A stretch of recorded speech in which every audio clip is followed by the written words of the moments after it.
로마서 31번째 시간, 가장 힘든 권리 포기의 사랑, 가장 힘든 권리 포기의 사랑이라는 제목으로 하나님 말씀 나누겠습니다.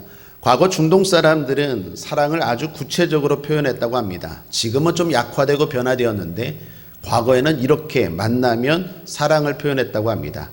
맨 먼저 하는 것이 이마에다가 키스를 한다고 합니다. 그 다음은 입에다 하고, 그리고는 오른쪽으로 한번 왼쪽으로 한번 껴안습니다. 거기서 멈추지 않습니다. 두 손을 한참 맞잡고 막 우리 아줌마들 만나면 이러죠. 막 반갑다고 흔듭니다. 그리고 머리를 숙여서 상대방의 발을 잡고 또 흔든다고 합니다. 왜 이렇게 할까요? 이게 다 의미가 있다고 합니다. 처음 이마에다 키스를 하는 것은 내 머리로 당신을 늘 생각하고 있다는 표현이랍니다. 입에다 키스를 하는 것은 나는 당신에 대해서 항상 좋은 말을 할 것이다 라는 고백이라고 합니다.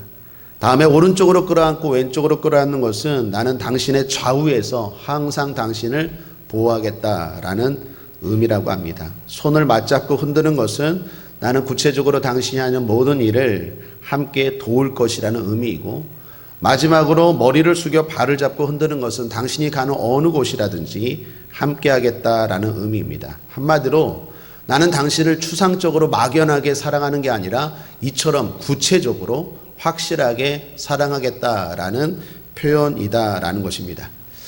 우리도 그렇게 할까요? 우리도 만날 때마다 그렇게 할까요? 여러분, 그렇습니다. 사랑은 구체적입니다. 공감합니다. 성경도 주님도 그렇게 사랑하라고 했습니다.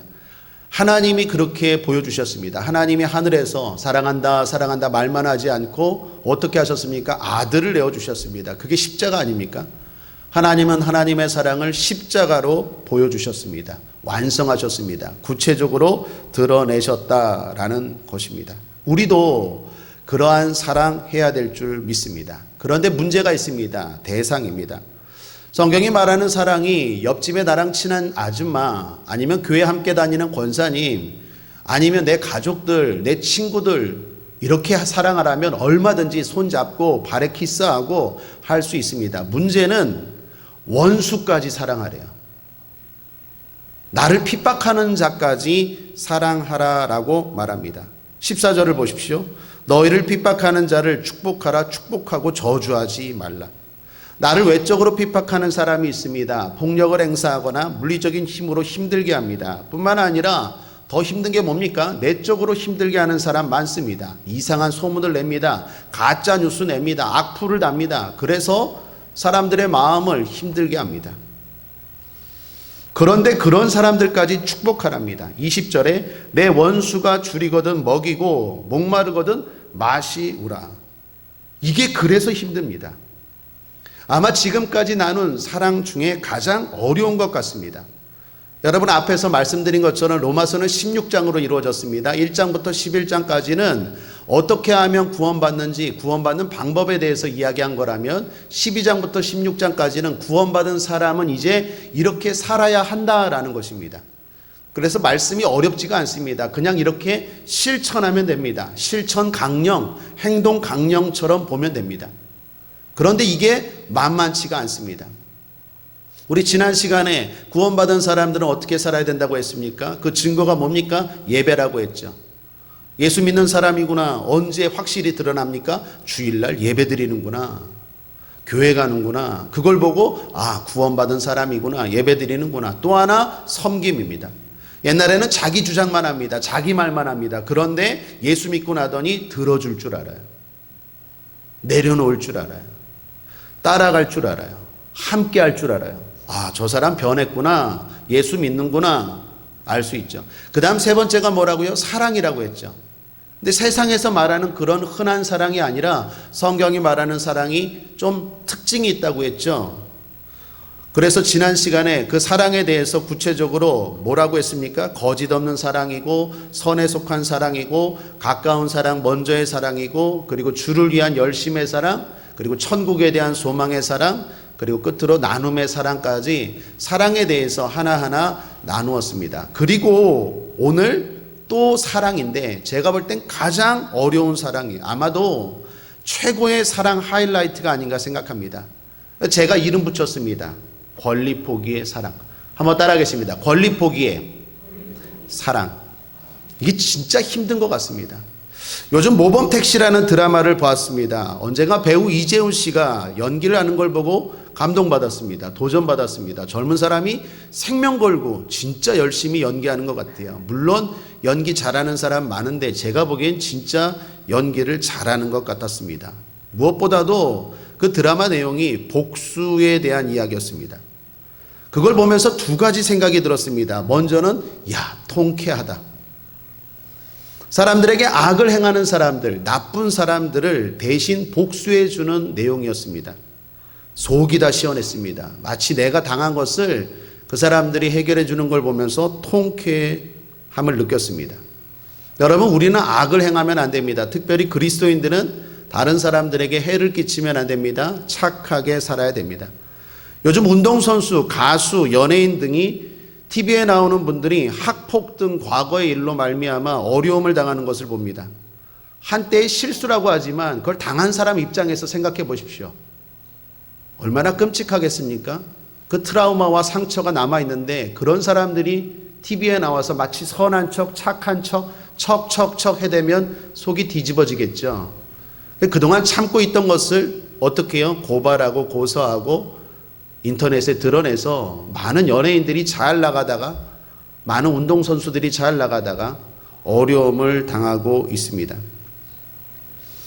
그런 걸 보면서 모범택시에서 이재훈 씨가 그런 사람들의 억울함을 복수해 주는 걸 보면서 통쾌하다, 시원하다라는 걸 느꼈습니다. 그러나 또 하나의 감정이 들었는데 그건 뭘까요?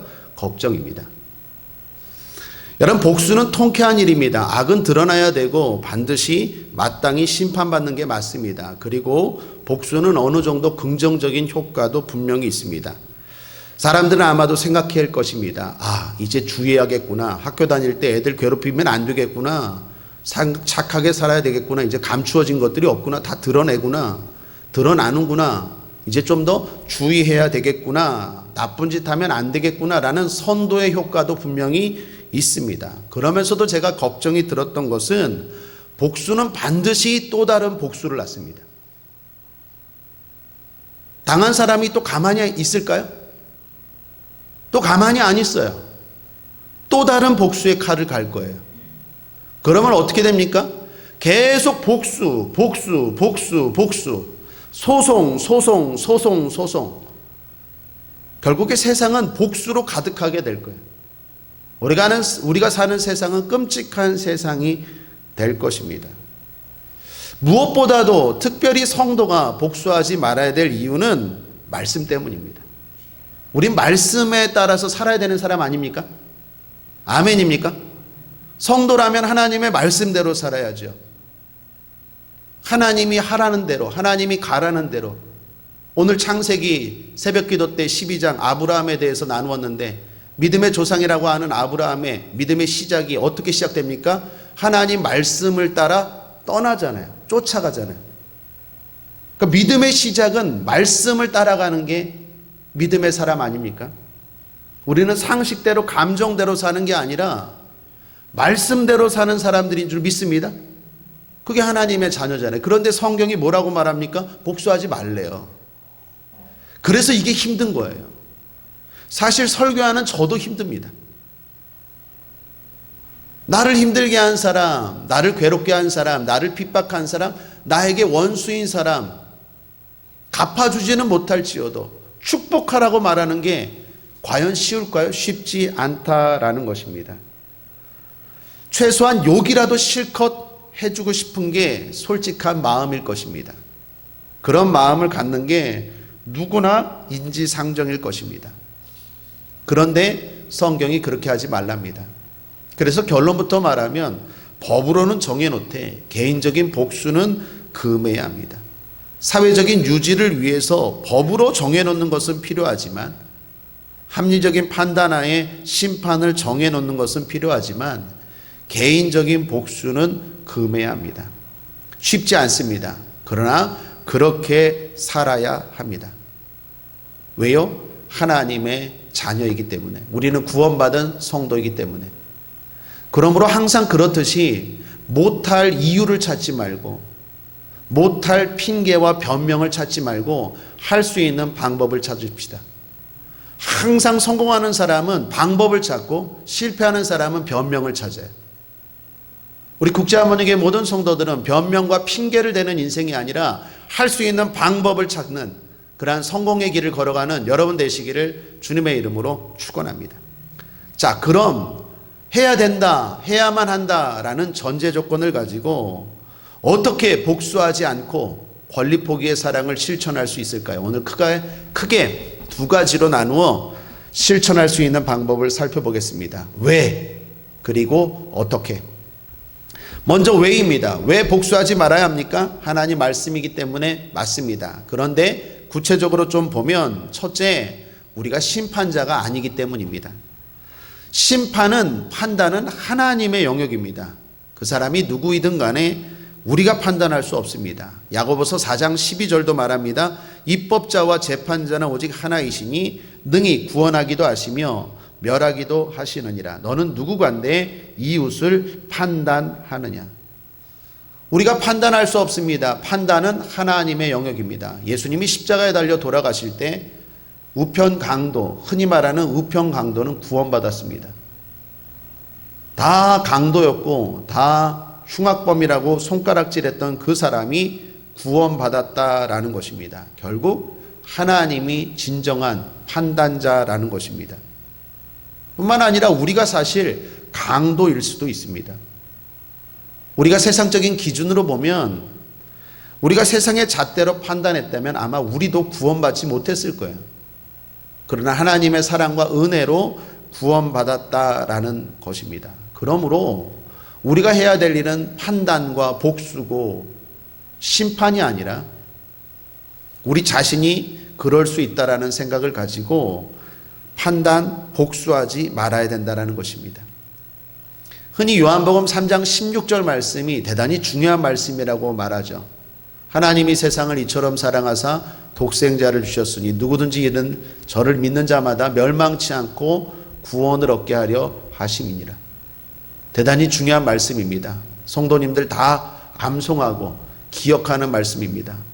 주일학교 좋은 데 나왔으면 노래도 할 것입니다. 하나님이 세상을 이처럼 이런 것도 하죠. 이처럼 사랑하사, 뭐 선거철도 아니고 하여튼 이런 거 막 하죠. 그렇게 중요한 말씀입니다. 그러나 요한복음 3장 16절 말씀뿐만 아니라 성도가 또 하나 분명히 기억해야 될 말씀은 요한일서 3장 16절입니다. 요한일서 3장 16절 말씀이 어떻습니까? 여러분 한번 함께 읽어볼까요? 시작. 그가 우리를 위하여 목숨을 버리셨으니 우리가 이로써 사랑을 알고 우리도 형제들을 위하여 목숨을 버리는 것이 마땅하니라. 하나님이 우리를 사랑하셔서 구원받았다면 우리가 형제를 위하여 사랑할 것밖에 없다라는 것입니다. 그러므로 우리가 그런 은혜를 받은 자입니다. 심판할 수 없습니다. 오늘 본문 19절도 말합니다. 19절을 보십시오. 내 사랑하는 자들아 너희가 친히 원수를 갚지 말고 진노하심에 맡기라. 기록되었으되 원수 갚는 것이 내게 있으니. 하나님만이 심판자입니다. 그래서 우리는 복수하지 말아야 합니다. 또 하나 우리가 연약하기 때문입니다. 그래서 복수하지 말아야 합니다. 연약하다는 것은 우리가 틀릴 수도 있다라는 것입니다.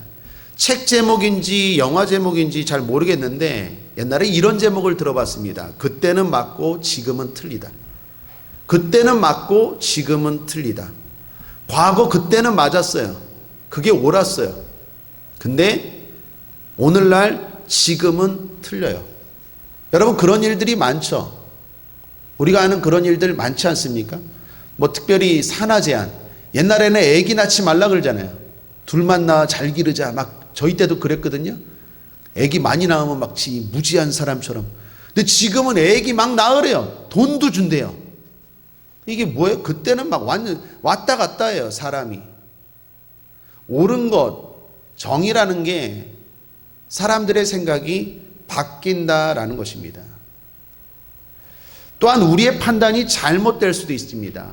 저를 비롯해서 모든 사람들이 대부분 주관적이기 쉽습니다. 그래서 상대방이 나에게 아프게 했던 것은 오래 기억합니다.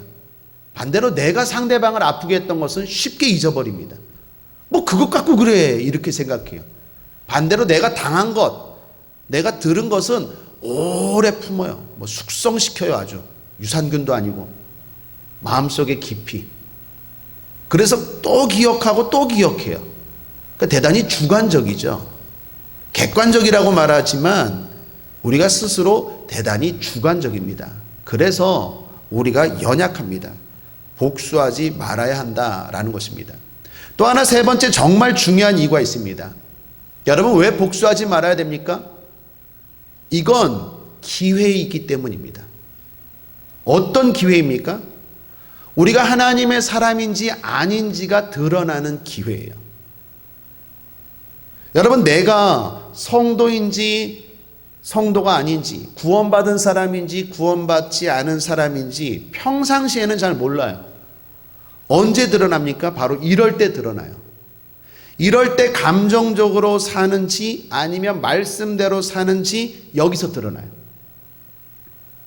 한 사람이 여러분 뺨을 때렸다고 생각해 보십시오. 화가 납니다. 억울합니다. 더욱이 사람들이 보고 있습니다. 그래서 더 억울하고 창피합니다. 상처받았습니다. 화가 납니다. 자존심이 상합니다. 그런데 중요한 건 그때 하나님도 보고 계세요. 하나님도 보고 계세요. 그래서 얘가 어떻게 행동하는지 하나님이 보고 계세요. 감정대로 행동하든지 니 나 때렸어? 좋아. 나도 갚아준다. 감정적으로 행동하는지 아니면 네가 날 때렸지만 하나님 말씀 때문에 난 참는다. 하나님도 보고 계세요. 그때 쟤는 성도이구나. 구원받은 사람이구나 라는 게 그때 드러나는 거예요. 평상시 때는 잘 몰라요. 다 똑같죠 뭐. 그런데 그 상황에서 감정적으로 반응하는지 말씀대로 반응하는지 그걸 통하여 내 신앙이 내 믿음이 드러나는 기회다라는 것입니다. 사울왕은 골리앗을 물리친 다윗을 싫어했습니다. 사위로 삼았으면서도 그를 경계했습니다. 심지어 그를 죽이려고까지 했죠. 한 번, 두 번이 아니었습니다. 그러나 그때마다 하나님이 다윗을 보호하십니다. 그리고 다윗에게도 역으로 사울을 죽일 수 있는 기회가 찾아옵니다. 그러나 다윗은 사울을 죽이지 않습니다. 자기를 죽이려고 대놓고 죽이려고 몇 번이나 시도했던 그 원수 사울을 죽이지 않아요. 그러면서 다윗이 이렇게 말합니다. 사무엘상 24장 11, 12절에 나의 아버지여 보소서 내 손에 있는 왕의 옷자락을 보소서 내가 왕을 죽이지 아니하고 겉옷자락만 베었은즉 나의 손에 악이나 죄가가 없는 줄을 아실지니이다. 왕은 내 생명을 찾아 해하려 하시나 나는 왕에게 범죄한 일이 없나이다. 여호와께서는 나와 왕 사이를 판단하사 나를 위하여 왕에게 보복하시려니와 내 손으로는 왕을 해하지 않겠나이다. 다윗이 진짜 하나님 마음에 합한 사람이라는 게 여기서 드러나는 거예요. 나를 죽이려고 했던 사울, 복수할 기회가 찾아왔어요. 그런데 그 기회를 내려놓고 복수하지 않습니다.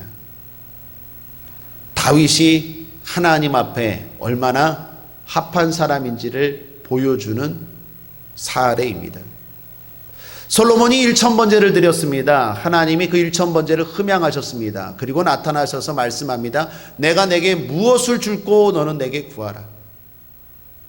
오늘 이 예배 가운데 하나님이 우리에게 그렇게 말씀하시기를 바랍니다. 솔로몬이 어떻게 합니까? 지혜를 구합니다. 그때 하나님이 뭐라고 하셨는지 기억나십니까? 하나님이 이렇게 솔로몬에게 말합니다. 열왕기상 3장 11절에 이에 하나님이 저에게 이르시되 내가 이것을 구하도다. 자기를 위하여 수도 구하지 아니하며 부도 구하지 아니하며 자기의 원수의 생명 멸하기도 구하지 아니하고. 무슨 말입니까? 하나님도 안다는 거예요. 나는 네가 복수를 구할 줄 알았어. 너를 힘들게 한 놈 복수해 주세요라고 하나님 앞에 구할 줄 알았는데 그걸 또 안 구하고 지혜를 구했다라는 거예요. 그래서 하나님이 어떻게 합니까? 솔로몬을 칭찬하시고 구하지 아니한 것까지 솔로몬에게 주시죠. 무슨 말입니까? 하나님도 안다는 거예요. 우리의 억울한 마음을 알아요. 우리가 당하고 있는 걸 하나님도 보고 있다니까요. 그래서 이놈이 감정적으로 사나 아니면 말씀대로 사나 하나님도 보고 있는데, 솔로몬은 그걸 구하지 않고 지혜를 구했다라는 거예요. 그래서 하나님 앞에 인정받았다는 거예요. 여러분, 왜 복수하지 말아야 합니까? 그때 참으면 내 믿음이 드러나는 거예요. 진짜 하나님의 사람이구나 라는 게 그때 드러나는 거예요. 똑같이 말했다고 똑같이 말하고, 똑같이 맞았다고 똑같이 때리고, 똑같이 뺏었다고 똑같이 빼앗고, 그러면 똑같은 사람이죠. 도토리 키재기죠. 뭐가 다를 게 있어요. 근데 그때 참으면 진짜 하나님의 사람이라는 게 확실히 드러나는 거예요. 이 기회를, 이 축복의 기회를, 이 은혜의 기회를 놓치지 않게 되기를 주님의 이름으로 축원합니다. 근데 복수해버리면 똑같은 사람 되는 거예요. 그냥 다 날아가 버리는 거예요. 그러므로 사랑하는 여러분, 복수하지 맙시다. 자, 그럼 이제 왜가 아니라 어떻게? 자, 그럼 어떻게 복수하지 않고 설교하는? 저도 참 힘들어요. 제가 잘해서 설교하는 게 아니라 저도 마찬가지고 여러분도 마찬가지고, 우리가 힘들지만 복수하지 않고 억울할 때, 답답할 때 우리의 권리를 포기하고 어떻게 사랑할 수 있을까요? 오늘 본문을 통해서 두 가지 권면하고 기도하길 원합니다. 첫 번째, 맡기는 것이라고 생각하십시오. 한번 따라하겠습니다. 맡기는 것이다. 여러분, 원수를 갚지 않는 것은 포기하는 게 아니에요. 공의로운 세상을 포기하는 게 아니에요. 정의로운 세상을 포기하는 게 아니에요. 우리가 복수를 갚지 않는 것은 악에게 저항하지 말라는 것도 아닙니다. 그것은 하나님을 신뢰하라는 것입니다. 우리가 원수를 갚지 않으면, 우리가 복수하지 않으면 그냥 사라지는 게 아니라 하나님이 갚아주세요. 할렐루야. 아멘입니까? 그러니까 하나님이 갚아주세요. 하나님이 갚아주는 게 훨씬 좋잖아요. 내가 한 대 때리면 한 10이라고 하면 하나님이 한 대 탁 때리면 어때요? 그건 거의 다운이에요, 다운. 그래서 지혜로운 사람은 더 참아야 돼요. 너 나한테 맞으면 그냥 10이지만 하나님한테 한 대 맞으면 너는 거의 가. 그래서 참는 거예요. 사라지는 게 아니에요. 흔히 그런 말 하죠. 내가 가만히 있으니까 가만히로 보이냐? 내가 보자 하니까 보자기로 보이냐? 가만히도 아니고 보자기도 아니에요. 하나님이 갚아주신다니까요. 오늘 19절 하반절을 보십시오. 내가 갚으리라고 주께서 말씀하시니라. 내가 갚은대요. 주님이 갚으신대요. 그러므로 네 손에는 피를 묻히지 말래요. 네 입에는 더러운 말 하지 말래요. 내가 갚겠대요. 내가. 여러분, 자녀가 어디 가서 맞고 오십시오. 아니, 오십시오가 아니라 맞고 온다고 생각해 보세요. 아니, 손주가, 자녀보다 손주가 어디 가서 맞고 왔어요. 그러면 가만히 있어요? 부모가 가만히 있어요? 할머니, 할아버지가 가만히 있어요? 가만히 안 있죠. 하나님도 마찬가지예요. 왜 가만히 있어? 왜 성도는 가만히 있어야 됩니까? 복수하지 말아야 됩니까? 주님이 갚아주십니다. 다윗도 마찬가지입니다. 솔로몬도 마찬가지입니다. 가만히 있다고 맨날 당했습니까? 아니요. 오히려 복수하려고 했던 사울은 망하고 다윗은 성공했다니까요. 하나님이 더 높여주세요. 나 때문에, 내 말씀 때문에 참는 다윗을 보면서 하나님이 얼마나 기뻤을까요? 그리고 더 화가 나갖고 사울을 심판한 거예요. 하나님이 갚아주세요. 그 생각을 하면 조금 복수 내려놓을 수 있겠죠. 그래도 못 내려놓겠어요? 좀 내려놓으시죠, 이제. 하나님이 갚으신다니까요. 내가 내려놓으면, 내가 말하지 않고 내가 똑같이 손가락질하고 그럼 똑같은 사람 돼요. 내가 내려놓으면 하나님 다 아신다니까요. 네가 나 때문에 참는구나, 애쓰는구나, 내가 갚아줄게. 그게 성도예요. 하나님이 살아계십니다. 하나님이 갚아주십니다. 그럼 우리가 어떻게 해야 됩니까? 기도할 뿐입니다. 시편 109편 4절 우리 함께 한번 읽어볼까요? 시작. 나는 사랑하나 저희는 도리어 나를 대적하니 나는 기도할 뿐이라. 기도하십시오. 그래서 시편에 보면 탄원 기도가 많아요. 우리 금요철야 때마다 시편 말씀 나누잖아요. 그 시편 150편 가운데 그 다 하나님 앞에 고백하고 하나님 앞에 내어놓는, 마음을 내어놓는 기도들이거든요. 근데 그러한 고백 기도 가운데 탄원 기도가 많아요. 왜요? 인생이 그만큼 억울하고 답답한 일들이 많거든요. 믿음의 선배들은 어떻게 합니까? 그때 하나님 앞에 털어놓는 거예요. 하나님 앞에 맡기는 거예요. 나는 사랑하고 나는 선하게 했는데 악으로 대한다면 복수하지 않고 나는 기도할 뿐이라. 그때 기도는 어떤 기도겠습니까? 뭐 감사 기도가 나오겠습니까? 탄원 기도죠. 하나님 억울해요. 하나님 아시지요. 하나님 아시지요. 내 마음. 내가 지금 참는 거 아시지요. 하나님 앞에 탄원하고 하나님 앞에 토로할 때 그것을 하나님 앞에 맡기는 것이고 그것을 이기는 것이고 승리하는 것입니다. 하나님께 맡기는 것입니다. 사라지는 것이 아닙니다. 그 생각을 가지고 복수하지 맙시다. 두 번째, 이기는 것입니다. 여러분, 우리가 원수를 갚는다고 말합니다. 복수한다고 말합니다. 그런데 그렇게 말하지 않죠. 대부분 뭐라고 말합니까? 정의구현이래요. 또는 적폐청산이래요. 또는 발본색원이래요. 악을 뿌립째 뽑겠다라고 말해요. 복수한다라고 흔히 잘 말하지 않아요. 뭐 그럴듯하게 포장을 하죠. 근데 그런 사람들을 보십시오. 또 다른 악에 빠지는 모순을 보게 돼요. 악을 뿌리 뽑겠다 하면서 자기도 악한 일에 빠지게 돼요. 결국 악에게 지는 거예요. 그리고 그건 사탄이 원하는 바입니다. 와신상담이라는 고사성어가 있습니다. 뜻이 이렇습니다. 섭에 눕고 쓸개를 씹는다는 뜻으로 원수를 갚으려고 온갖 괴로움을 참고 견딤을 이루는 말. 원수를 갚으려면요, 내가 먼저 고통을 당한다는 얘기죠. 나도 고통을 당하고 남도 고통케 하는 것. 그거 누가 원하는 겁니까? 사탄이 원하는 거죠. 그래서 결국 나도 죽고 남도 죽는다라는 것입니다. 이건 마귀가 원하는 일이고 우리가 지는 것이다라는 것입니다. 옛날에 깡패였다가 은혜 받고 목사님이 되신 분이 계시죠. 김익두 목사님. 김익두 목사님이 어느 날 강도를 만났다고 하죠. 그 강도에게 몇 대를 맞았어요. 그때 김익두 목사님이 그랬다고 하죠. 예수는 내가 믿고 복은 내가 받는구나.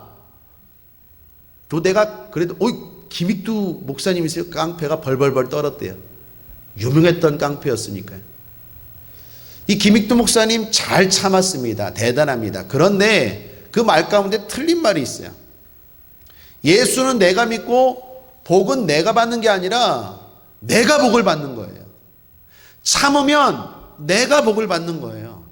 상대방이 복을 받는 게 아니라 내가 복을 받는 거예요. 고통에서 자유케 될 뿐만 아니라 하나님이 뭐라고 말씀하십니까? 갚아주실 뿐만 아니라 상 주신다고 약속하세요.